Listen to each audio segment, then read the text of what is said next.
जय गुरुदेव। आज हम लोग साधन पाठ के सूत्र नंबर 36, 37, 38 और 39 को पढ़ेंगे। तो चलिए शुरू करते हैं। सूत्र नंबर 36 क्या कहता है? सत्य प्रतिष्ठायान क्रिया फल श्रेयत्वम।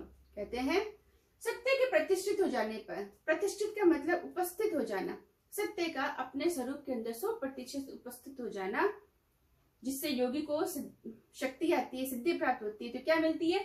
क्रिया फल श्रेयत्वम।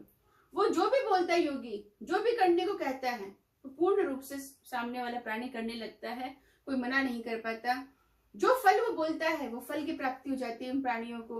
इसका मतलब योगी की वाणी में सत्यता आ जाती है, योगी की वाणी शक्तिशाली हो जाती है। अगला, अस्तेय प्रतिष्ठायान सर्वरत्न स्थानम।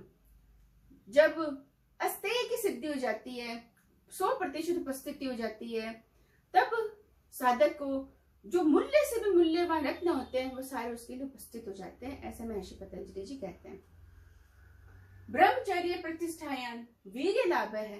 बोलते हैं ब्रह्मचर्य की जब उपस्थिति हो जाती है, ब्रह्मचर्य स्थापित हो जाता है, तो साधक या योगी के अंदर सामर्थ्यवान हो जाता है, शक्तिशाली हो जाता है साधक उस समय। अपरिग्रह स्थैर्य जन्म कथनता संबोध है।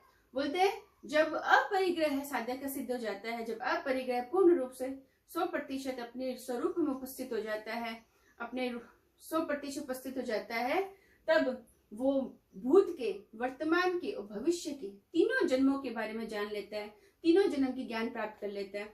भूतकाल में क्या जन्म था, वर्तमान में जो जीवन जी रहा है उसमें वो कैसे आगे का प्रकार होंगे, और भविष्य के अंदर उसका कैसा जन्म होगा, ये सब के बारे में साधक जान लेता है। तो ये सारी जो चीजें हैं, ये जो सिद्धियां हैं, ये जो साधक की योग्यता बढ़ रही है, ये कब होती है? महर्षि पतंजलि जी कहते हैं वितर्क शून्य। वितर्क शून्य होना चाहिए, हिंसा नहीं होनी चाहिए, हिंसा 0% भी नहीं होनी चाहिए। पूर्ण रूप से साधक 100% अहिंसक भाव होना चाहिए, क्योंकि अगर अहिंसा होगी सिद्ध, तभी ही बाकी की ये सारी जो है आपके, वो सारे ये सिद्ध होंगे। बिना अहिंसा के सिद्ध हुए सत्य प्रतिष्ठित नहीं हो सकता, अस्तेय प्रतिष्ठित नहीं हो सकता, ब्रह्मचर्य नहीं हो सकता और अपरिग्रह नहीं हो सकते। तो बोलते हैं कि इन सब को प्रतिष्ठित होने के लिए, इन सब की सिद्धि प्राप्ति करने के लिए, इन सब की पावर, योग्यता प्राप्ति करने के लिए साधक को क्या होना पड़ेगा? वितर्क शून्य अवस्था प्राप्त करनी होगी, हिंसा नहीं करनी, अहिंसक होके साधक को यम और नियम को पूर्ण रूप से अभ्यास करते रहना है और उसका कार्य करते रहना है, तब ये सब चीजें सिद्ध होती हैं। तो अगर कोई प्रश्न हो इनको लेकर तो आप प्रश्न पूछ सकते हैं कमेंट बॉक्स में जाके, और अगर आपको मेरा वीडियो पसंद आया तो आप लाइक और शेयर कर सकते हैं। धन्यवाद।